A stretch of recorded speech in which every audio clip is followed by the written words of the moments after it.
Hello guys and welcome back to a new video. Today I'm inside the new BMW 3 Series 2023 model, and in this video I want to talk a little bit about the new multimedia system that BMW bring it on almost all the new cars that come from 2023 on the market.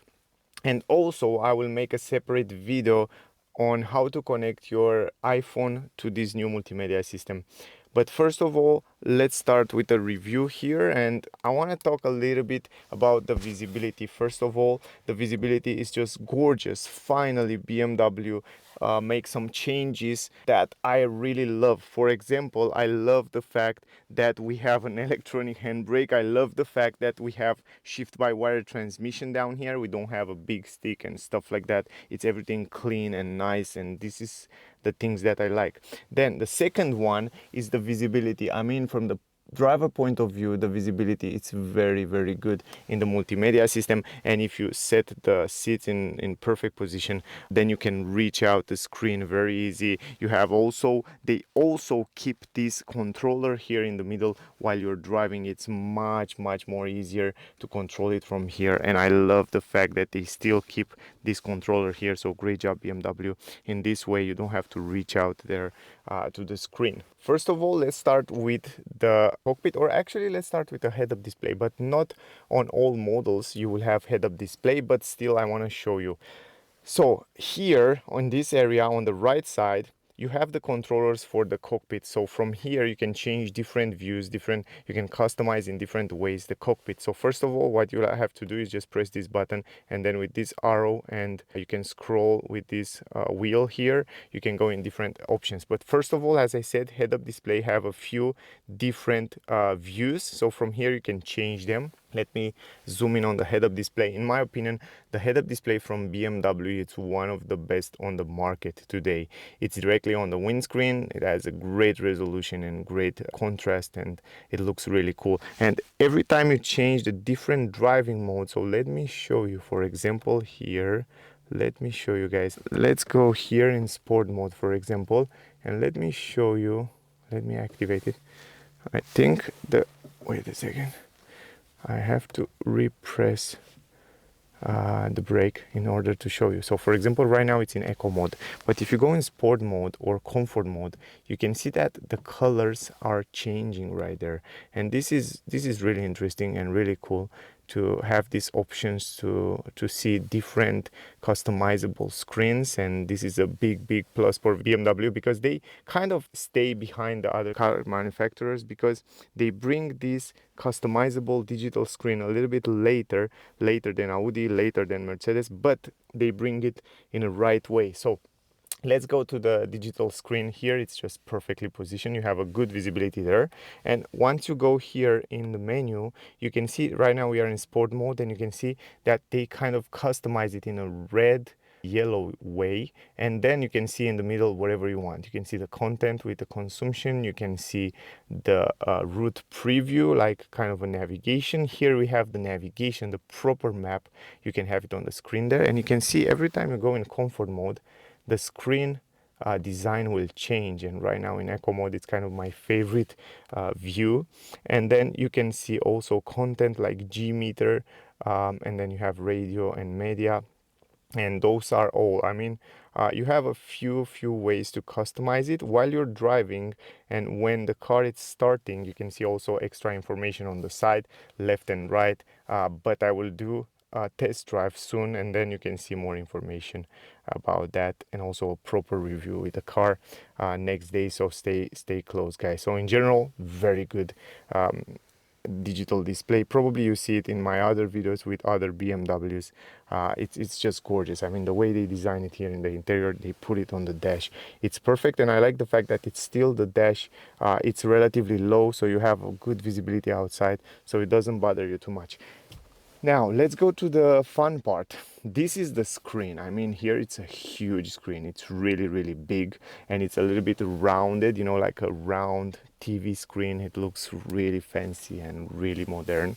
Now what I noticed, first of all, it's very responsive. I mean, it's kind of a glossy screen. It's crazy responsive. And the good part is that here on the main home screen, you can also customize and add different widgets.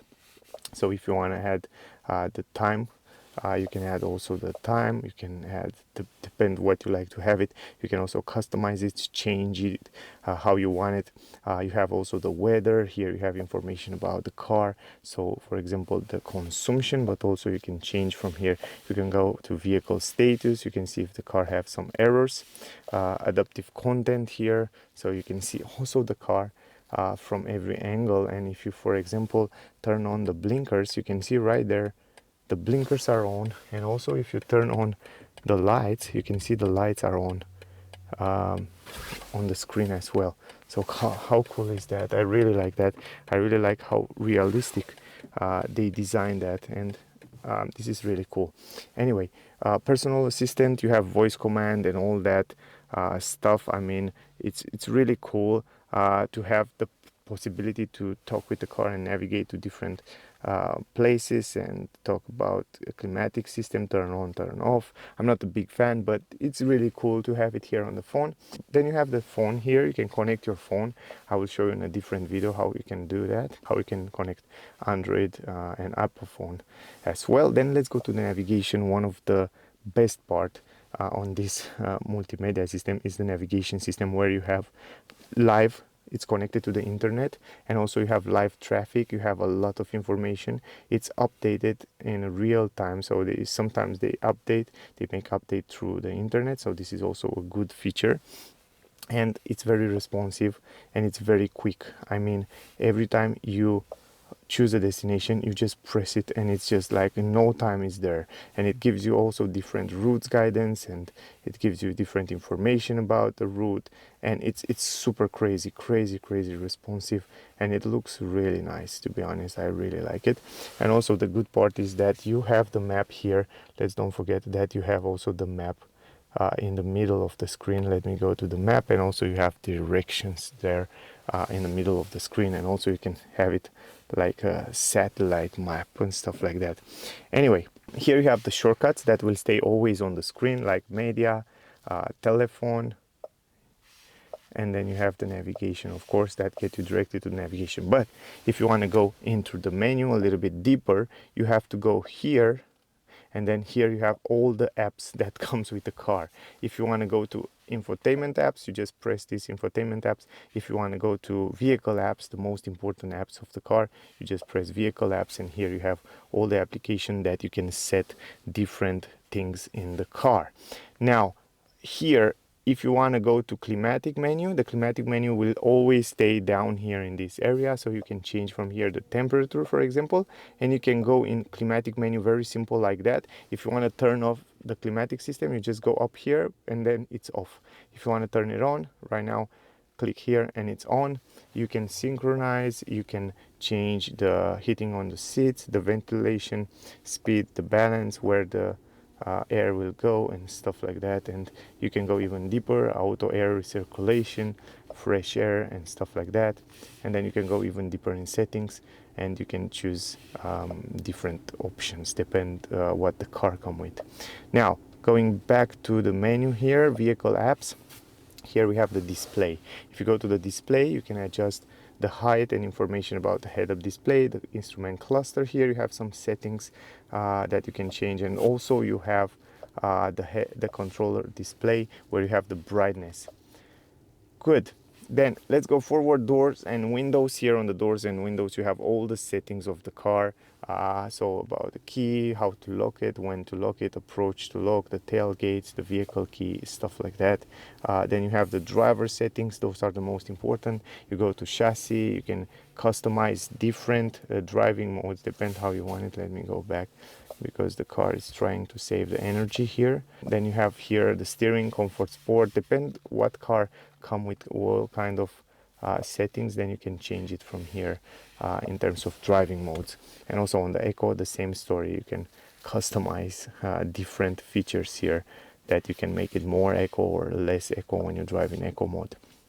Then you have the driver assistance systems, the more important safety features, and not only. And from here you find it everything. I mean, here you find all the settings. Let me play a little bit with this wheel in the middle, it's much more easier.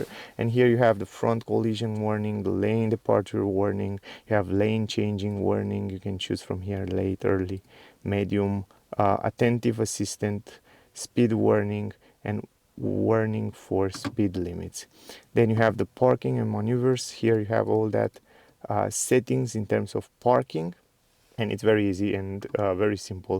It gives you also sometimes some pictures so you can understand what they are talking about. Here the speed assistant, you can adjust it, and it's so complex, this multimedia system. I mean, it has so many features. Even a feedback, it gives you a feedback in the steering wheel. If you want to have a vibration in the steering wheel, you can turn it on and off, and depending with what safety features comes the car, you can change it from there. Exterior lights, here of course you have all the settings of the exterior lights, how many seconds to stay on, home lights 20 seconds, welcome and goodbye, so all kind of features. Vehicle status, you already see it. It's where the car have errors or any problem, or it tells you when to make the service. Climatic control, you see it. Then the system settings are also very important. On the system settings you have date and time, you can change the language. Voice controller, you have different settings on the voice controller. Then you have the time for journey data. Units, here you can change units from kilometer, miles, power, torque, pressure and temperature. Then you have the settings of the audio system, and then the touchpad, pop-ups, notification, software, getting started, do not disturb, privacy, hide privacy information. If you want to do that, you can turn it on from here. Live vehicle, personal assistant, mobile devices, we will go into a second. And if you go to infotainment apps, you have Android Auto, Apple CarPlay, radio, Spotify, depend what car, the car with what kind of application it comes. And then let's go back. This is the home screen, guys. Here the great part is that you can kind of customize it from here, depend how you want it. I find it really interesting, much better than what BMW has in the previous multimedia system. But that's all, guys. I hope it was helpful. I think I cover almost everything. On the upper side here, you have also the options, you know, to leave it down and customize and see different things. For example, system settings, vehicle status, exterior light. The most important things are up here, so keep in mind that it's really easy to use it. So that was the video. I hope you enjoyed it. I hope you get some useful information from this video. If you still have questions, ask me down below, whatever you want to ask. I will have a separate video on how to connect your iPhone to this multimedia system, so if you want to see it, check it out next day. So thank you for watching. Don't forget to like, share, subscribe, and I see you soon in the next one. Bye, guys.